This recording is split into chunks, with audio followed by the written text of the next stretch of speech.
art song was always my first love, ever since I did classical singing. And luckily then I bumped into Michael when I was studying in Germany, and we started improvising together. And that's really been my focus, besides the classical singing, for the past 4 or 5 years. I have first exercise, elementary exercise for students like her who allegedly never had contact to improvised music. And the assignment of this is let's go swimming in the sea of sounds and somehow stick together.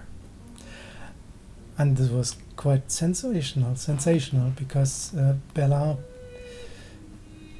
closed her eyes and became somehow transient, and from then on sang as if she never had done anything else but invent music. And so she was rather a colleague than a student from then on.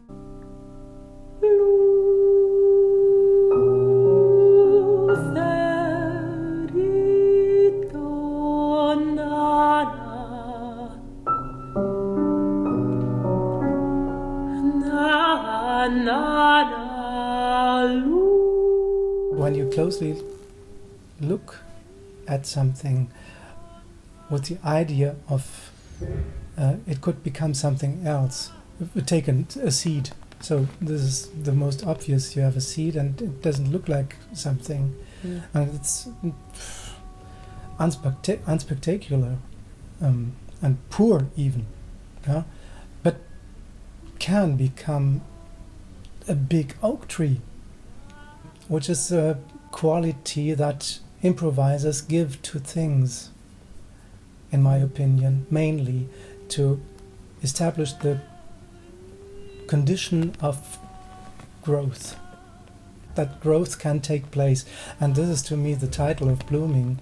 So something blooming out of nowhere and nothing, and all of a sudden it is something. I think that's very beautifully said, but also, you know, if a tree grows out of it, that's more like a symphony. But we make songs, and I think that's a bit more like flowers. Also, I think the music we make can be quite delicate sometimes and fragile, which flowers are. So I like the metaphor in that sense as well. For me, it's all about the text. Actually, this album. Just like, you know, your lead teachers always tell you it's first the text and then came the music, and you're always like, yeah, but I just want to sing. At least for a lot of the time I felt this way, but it really is the text first, because what we do is actually we're just trying to serve the text. I don't think we're trying to do anything else but that.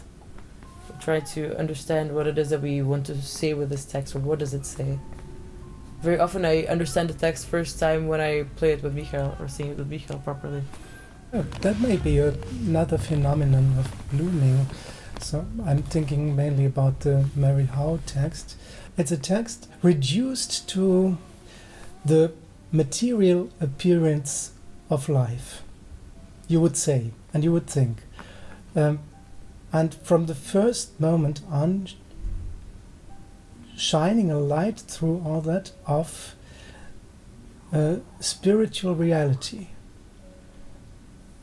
And the whole thing written by an American poet, and you would never have thought of all this, and it speaks so loudly of and so clearly about a personality, her brother in fact, but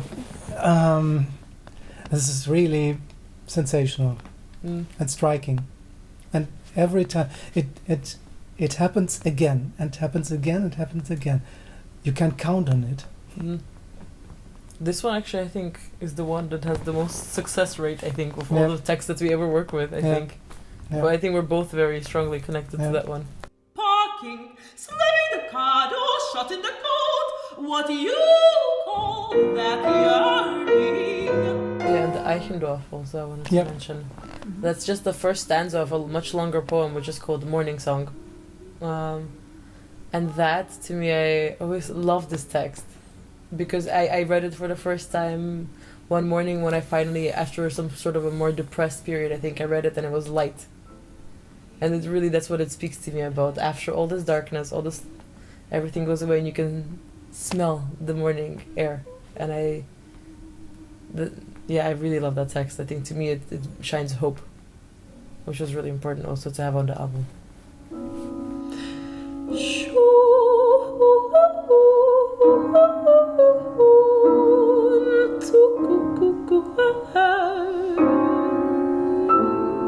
Stro